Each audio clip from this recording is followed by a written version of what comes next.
Some of you guys have been asking about a defense that's going to help you get through, just playing solo battles, playing weekend league, playing head-to-head competition. And obviously, I'm not going to give you guys out specifically what I'm doing for like my major blitzes so that you guys can run it on me. I've done that in the past. It was a nightmare in Madden 16, so that's not going to happen. But I still give you guys the opportunity to watch me live and pick up on the stuff that I do run while I'm streaming. Obviously, when I'm not streaming, I have other stuff that I don't show you guys that I'm doing as well. But it's all the same concept. Madden has gotten very easy for everyone to do. But some of you guys just wanted to know like a basic defense that just locks a lot of things up. So we're going to go through that. I'm going to go into a solo challenge, just give you guys some food for thought, because right now solo battles are currently down. EA is working on fixing it. I would love to show it to you guys again on ultimate difficulty just to show you guys that it works in the future, but I got to get this out so you guys can start doing your MUT drafts, doing your seasons, and starting to grind stuff out in preparation for house rules coming later this week. All right, so sit back, relax, and get ready to go into the film room, and we're going to go ahead and dissect some plays right now after this.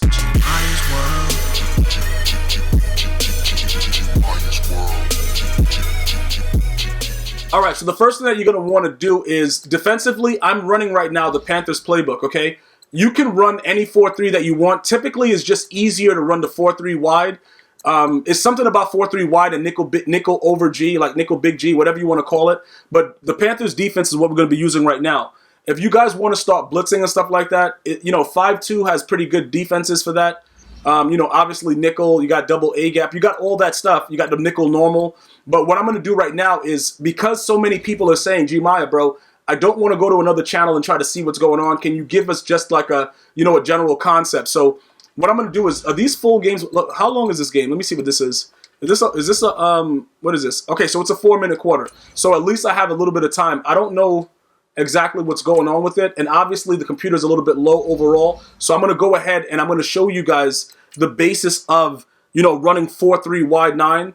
And this is like a deep, like if I really hate my opponent, like a lot of you guys have seen this, I'll start playing somebody and then he'll come out and he'll just be the biggest moron to ever land on the earth, and then I'll just get crazy and I'm like, you know what, I'm not even blitzing this guy anymore. I'm just going to do whatever I want, and I'm going to come out and I'm going to run wide 9. Now when I say wide 9, it's straight cross man. And yes, it's a stupid concept. It makes no sense. It has no realism in real football, because theoretically speaking, I don't care how fast you are. Deion Sanders, as fast as he was, would not be able to cross man and run all the way across the field with the way that it happens in Madden. I don't think that it'll be available in Madden 20 because so many people have complained about it. But then again, you never know, because I don't remember it happening early in the year. I think they probably patched it into the game. Because when the game was launched, I didn't see anybody running crossman. I didn't even know you could still do it. To be honest with you, like I have no idea. I was just like, wow, they still got dudes running crossman. But again, it is what it is, and it's all about what works. All right. So now the first thing that you have to understand is this: you're gonna want to make sure that you have your fastest D lineman on the outside, right? Now with coaching adjustments, right now because I'm playing the CPU, you can see that we don't have a play clock, and I can explain it to you. Typically speaking, these are the questions that I get asked. All right, auto flip. What do we do with that? How are we handling that? Do we keep it on? Do we keep it off? For this video, I'm going to keep it off. When you're blitzing out of like nickel blitz and stuff like that, if you're running like a blitzing corner, I would prefer that you guys keep it on so that the corner is on the weaker side. Because like it automatically lines it up to like sometimes it does the weaker side automatically. With the way that the defense is, with the way the offense comes out, I meant to say. When the offense comes out, the corner is going to be in the perfect spot if you have this on, in most cases. But if you're playing a better player, they'll flip the play so that the stronger side will be there, and then you'll have more difficulty stopping it. You know what I'm saying? So you got to be careful with that. But for this video, we're going to keep it off because we're running cross man and we don't have a conscience. Now, because we're only rushing 3 people, you can try to do aggressive.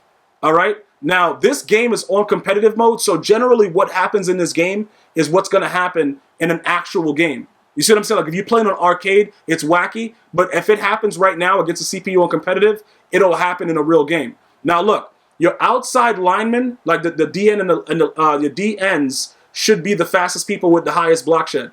You should have a fast, left end as one of the D tackles that's going to be spying. In my case, I like to put Curse inside there, but he doesn't usually spy because I also have Alan Page. And then you put guys with better zone and everything else, out zone and man as the 3 linebackers above it in the 4-3 wide 9. So we're going to start off with that pass rush. We're going to go to 4-3 wide 9. I'm going to go ahead. I'm going to take Lawrence Taylor out. I'm going to put, he automatically went there. Javon Kirk. Oh, we could put middle linebackers there. All right, that's cool. All right, so they're going to hurry up and hike the ball. So what I'm going to do is I'm going to go to Tampa 2. All right, now I'm going to look at the formation. This guy is going to get manned up with that guy. Okay, look. We're going to cross it like that. This guy, we're going to go there. Okay, this guy, we can go here. You see the CPU? The CPU is trying to get us off sides, but I just want to go ahead and point something out. The reason that I just did it so slow, because generally I do it very, very fast. Now, you can do it one of two ways, all right? You can do it one of two ways. When you saw me clicking on, right, and doing it, I did it a certain way. You don't have to do it the way that I did it. Typically, you can press, if you're on Xbox, you can double tap the Y button and then press the icon that the player is in the secondary and do it like that. You can double tap the R1. Well, on PS4 it's R1. The first R button on the top of your remote for Xbox. I don't know what they call that. Probably RT, whatever. It's weird. I don't know about the Xbox. You can double tap that and man a sign like that, but you're going opposite sides. So this guy is going to be opposite, so he's going to be covering this guy over here, 19. And then that guy over here, all the way over there, like this idiot right here, he's going to be covering a guy across from him. So you could do it many different ways. That time I did it manually. So I went over to him, pressed the button, press up on the right stick to go to man coverage and press the icon of the player. But you can easily figure this out in practice mode by just going to the actual player. But let me just go ahead and do what I was doing. Why did I have that guy there? I have to put, hold up, where Bill Romanowski has to actually be right there. All right, and then this guy, all right, I don't know what's going on. Okay, it doesn't matter. Let me go back here again. So generally speaking, you can do this, and then you could cross-man it like that. Right now, what I'm doing is I'm double tapping, and you see like how I cross-man them like that without actually going to it. I just double tapped the actual triangle on PS4, and on Xbox it's going to be the Y button, and then you press the icon of the player, and then you press up on the right analog stick to do man coverage, and then you press the icon of the offensive player, and that's how you man it up. And then you do R. You use the R button for the linebackers, and then you would double tap L, the L1, LT, whatever the first one is for the Xbox to do what you have to do to put your first player in zone. So typically you want to crash them down, put that guy like that. You're going to go here. Okay, no. When they're like this, you might want to make sure that you do it like this. You see that? I think, did they catch me that time? I think they caught me. All right, so look, they caught me. That'll happen in the game. You know, sometimes, but very, very rarely, you'll get called off sides. Not a big deal. You simply go back to your coaching adjustments and take it off aggressive. You know, sometimes it's worth it to start the game off like that because you'll get an easy sack to put your opponent in a very bad spot. So it's kind of worth it. Where is okay, this guy's hold up. Why is Lawrence Taylor there? All right, you gotta come back over there. See, I don't even have this set up all the way because, you know, it's obviously fast. So you're gonna crash them down. This guy right here is going to go into a spy. This guy's going to go over there. Okay, this guy's going to be there. We're going to put this guy on that guy. All right, everybody. And then generally you want to put the middle linebacker in the deep blue. Now, this is what happens, right? I'm going to let you guys see this. And the reason why this defense is so stupid, even if you're not on aggressive, you're going to have a lot more success rushing 3 in this game than you would rushing more people. That's just the way the game is designed. It makes no sense, I know, but they still, remember, they have a thing called nano detection still in the game. So look, that guy's in a spy. Look at what this guy's doing. Look at that. Look at how this guy's eating. The guy doesn't even recognize him. Look, he doesn't even, okay, well, he's on a blue route. So he fakes a block and then he goes out on a route. But LT is coming in. Notice that the spy, he's just sitting there not doing anything, but somebody's always going to come free. And then you see how the cross man is working, how dudes is going across the field to go play D. I know it makes no sense, the deep blue in the middle, but this is the generalization of a defense that will torment your opponent. All right. Now, me, I know how to beat it, so it's not as it's like I don't rage at it anymore. But when it first happened to me like 3 months ago, I was raging because it locks up the entire field. But you gotta understand the concept of it to beat it. But generally, it still can stifle any offensive player, even a highly skilled player, because the way that the guy is running across the field, and you already got guys that's ready to go. Like, it's a wild situation, and then you got guys in zone. Like, this guy's in the zone, he's bumping him. But Mel Blount, he starts running with him. I don't even know what he's doing because he's in the cover too. I didn't man him up. He just running with him anyway. In a cloud, bro. Then he's going back to go play D. Like, when you start cross-manning, it gets really, really wild. It just gets stupid, bro. It's outrageous. It makes no sense. But objectively speaking, for those of you guys that are really having difficulty like getting wins, that will frustrate like an average opponent. It will really make somebody very, very upset. And that's ultimately what we're looking to do. We just want to get like quick wins and get in and out. You know what I'm saying? Like, we're not trying to be out there trying to be anybody's friend. We're trying to frustrate people. So that's objectively what I want for you guys, because you guys are asking me what I would do. This is what I would do. And remember, when I was running cross man and 4-3 wide 9, I went on a wild win streak. And I was beating a lot of good players. Well, people that consider themselves good. I don't really consider anybody. Like, this game right here is just wild. It's wild action. So I don't really, you know, it's hard for me to give somebody credit for being good in this game because it's such an easy game to play. But again, generally speaking, what happens is with the cross man, you got to understand that it's certain things that you need to do, and you have to do it quickly in order to make it work. And then once you figure out exactly what your opponent is doing, keep in mind, this is deadly against the run. And do not ever do, like, the only time that you would ever pinch your line is if you have somebody running dive. I just want to point that out as well. You don't ever have to do anything else. You generally do not have to do anything else other than come out and just know that you don't care about that person's life that you're playing against and you want to frustrate them. That's pretty much the key to it. Other than that, you don't need to do anything else. So keep in mind also that I still have not had all my players set the way that I wanted them, because Javon Kerr supposed to be there. Okay, so they moved him. We got him in the middle. Kevin Green shouldn't really be here, though. I would much... see, I have to figure it out. I haven't run it in so long. I guess I'll put Kevin Green on the D-line because... But the other dude has... he has better zone coverage. All right, over here it's going to be kind of difficult, but... okay, hold up. Let me see something.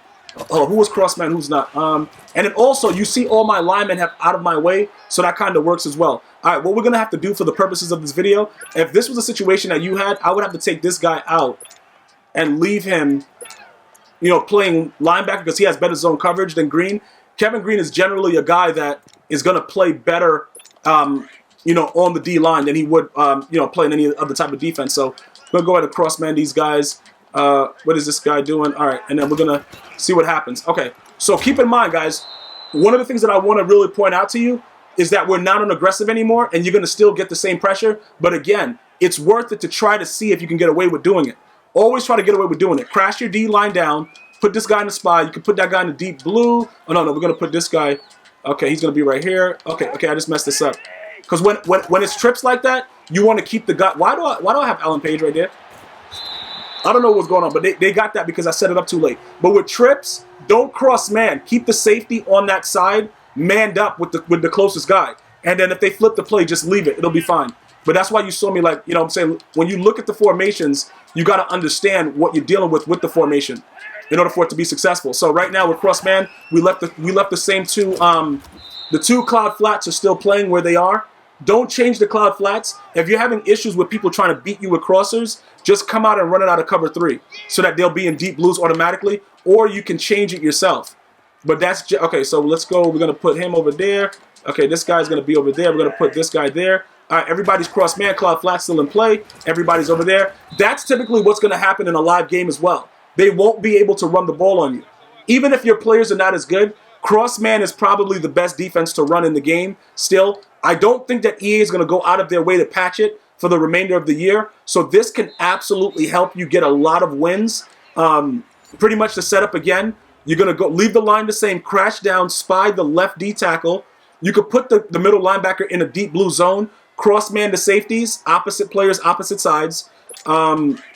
Sometimes what I might do, like right here, you see how far away they are? And then obviously the guys on the same side, you're going to man those guys up right there. Like keep them where they are because you can't cross man them. Right here with the way that it is, I'm going to just stay where I'm at. You see how fast the pressure comes? That's real-time pressure.